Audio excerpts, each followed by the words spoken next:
Greetings, everyone. My name is Betty Branch, and today I will be talking about the Synoptic Gospels from Richard Burris' book called What Are the Gospels?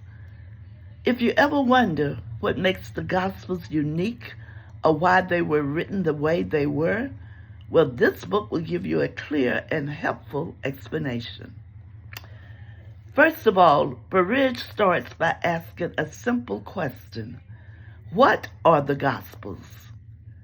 We often think of them just as stories about Jesus, but he argues they are much more than that.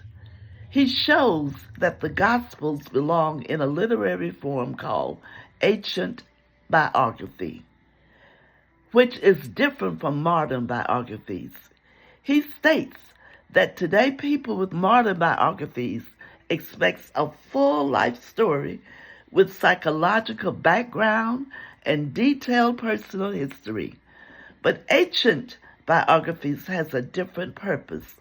They focus on the public actions, character, teaching, and reputation of a central figure. Ancient biographies weren't trying to give every detail about a person's life.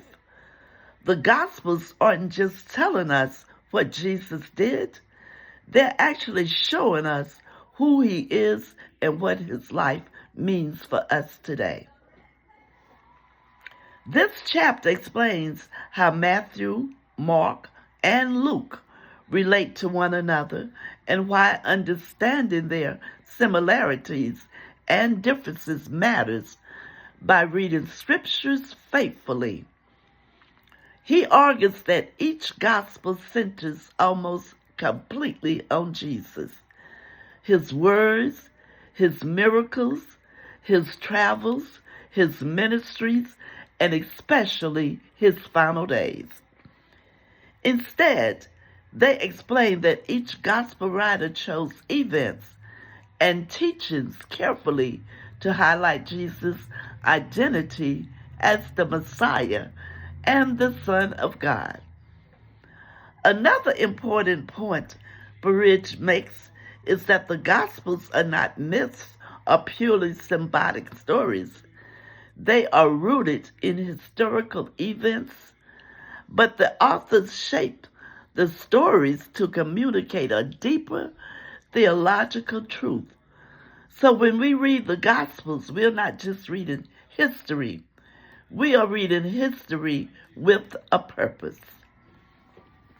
Finally, Burridge emphasizes that understanding the Gospels as ancient biographies change how we read them.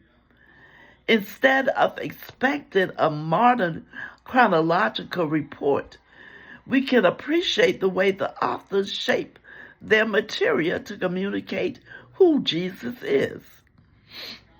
This approach helps us to see the Gospels as powerful tools for faith and understanding, not just historical records.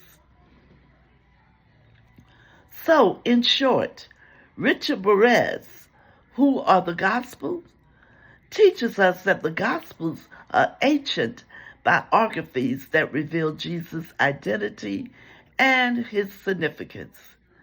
They are carefully written, purposeful, and meant to inspire faith.